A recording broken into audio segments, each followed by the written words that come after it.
It sure is out of control. Joining us right now is New York Congresswoman Nicole Malliotakis, a member of the House Ways and Means Committee and the Republican Conference Assistant Whip. Congresswoman, good to see you. Thank you so much for being here. How would you assess this Venezuelan gang and the state of affairs given this open border, Congresswoman?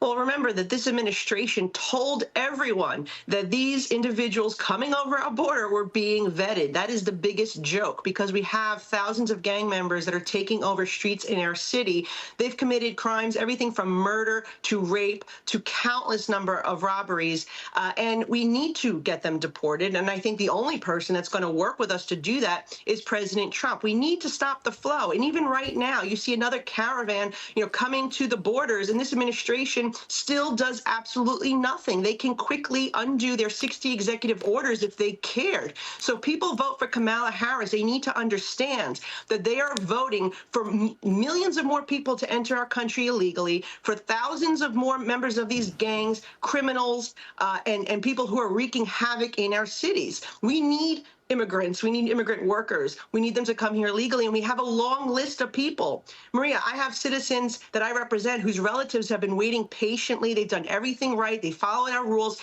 They're getting pushed to the end of the line by this administration because they're prioritizing the Biden-Harris administration. The people who've paid the drug cartels to enter our country, these individuals that you're seeing right now on your screen wreaking havoc on our streets, ahead of the people who want to come here legally to work and contribute to our society. That is so wrong, and President Trump will fix it. Yeah, I mean, that's what he told me just the other day when I interviewed President Trump. He said, of course we need workers, but we need people coming here who actually love America and want to see America prosper, not people who are coming robbing, raping, and sex trafficking in America. I mean, this new caravan that's coming our way, it feels like, they're organizing caravans because they're afraid if Trump gets in, it'll all stop. Who organizes these caravans, Congresswoman, and how come the administration can't stop it? Well, look, it's the cartels. It's even governments of other countries, right? These countries, some of them, Nicaragua is a perfect example. They're actually making money off this. They're charging visas for people to pass through their country. Why is this administration tolerating it? I know what President Trump would be doing as a member of Ways and Means, where we oversee trade. I look forward to working with him. We need to strip preferential trade opportunities from these countries. We need to place sanctions on these countries that are allowing this to happen, because this administration doesn't care. I've had ambassadors of some of these countries in South America and Central America come to me and say, we want to cooperate with the administration. They don't seem to want our help to stop this madness of these individuals passing through our countries, because it's dangerous for those countries too. When these gang members and these drug traffickers are passing through, they don't want that type of activity. Nicaragua does, because they're making money off of it, and we should be retaliating with some type of trade punishment. They should not be receiving the same benefits as other countries in the region. You have Costa Rica, you have Paraguay, you have other countries that we could be working with, El Salvador. We should not be rewarding countries that are working against our interests. Let me get your take as the impact that you see on the ground. I mean, from New York to Staten Island, you're actually seeing citizens react. And as blue cities suffer from this influx of illegal migrants, more of their voters are turning to Donald Trump. The former president held a rally is about to hold a rally in Madison Square Garden here in New York this Sunday, Congresswoman. Do you think Trump's chances of winning New York are going up? Well, I think he's going to make a tremendous impact in New York.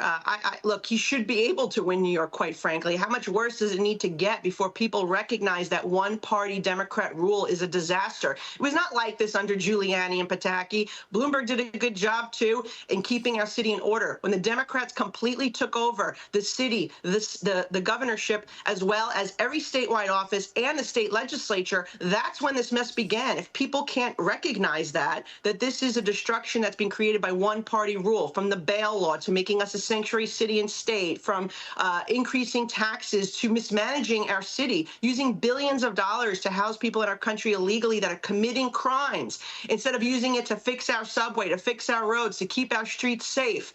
President Trump at least will give us someone who will join, the few Republicans that we have in actually holding these Democrats accountable and trying to shepherd in some sanity when it comes to secure securing our border, keeping our streets safe, and respecting the taxpayers. So I look forward to seeing President Trump this Sunday. I spoke with him yesterday. He's excited about coming here. He is making a play for New York. And you got to give him credit. He's going to every single state in this country with his message. And there's a stark contrast between what the Democrats have done and what President Trump will do, which is make our country safe, secure, make sure we're respected again on the world stage, and he will not start new wars as we've seen happen under this administration. Well, and inflation and all these other issues that are so critically important, energy as well. He's going to all of these blue cities and blue states, and he's actually commanding a crowd at these areas that we thought were Democrat strongholds. But look, Kamala Harris did a town hall yesterday, and they spent, 40 minutes trashing Trump. Her and Maria Shriver and Liz Cheney. Your reaction? Yeah, I can't tell you how disappointed I am in Liz Cheney, the way that she's gone so out of her way to work against everything that the Republicans are working for to save this country. I mean, to see what's happening at our border and then to go stand with the woman who is responsible for this mess is just shocking to me. But look, there's a stark contrast here, and I think people at the end of the day are going to choose President Trump because they want low prices again. They want this country to be affordable. They want to be able to have cheap energy to fuel their car and to pay their utility bills and put food on the table. What about this new House report? Really, it's an explosive House report on the July 13th shooting, the assassination attempt against Trump. The House task force investigating the attempts on Trump's life released their interim findings, and they say, put simply, the evidence obtained by the task force shows the tragic and shocking events of July 13th were preventable and should not have happened, Congresswoman. Has anything changed at the Secret Service now that we know that they've had these epic failures? Yeah, well, we're not surprised that it wasn't adequate planning. I mean, we knew that all along. This should have never happened. The fact that that individual came so close in a neighboring building on the roof. What I would say is, look, we got rid of the Secret Service head. We really need changes within all these departments in the federal government. The only way we're going to get it is if we get President Trump elected. Hopefully, we'll be able to flip the Senate and keep the House. But that's the way we're going to get real reform. And if people want a government that works for them, that actually uses their tax dollars properly, that actually puts the safety of our president as well as our citizens first, they need to vote Republican this year because we are the party of law and order. We are the party that respects taxpayers, and we're going to get our priorities. We'll be back in order once we get rid of this ridiculous administration. All right, we will leave it there, Congresswoman. Thanks very much for being here. We so appreciate your thoughts. Thank you. Nicole Malliotakis. We'll be right back. Stay with us.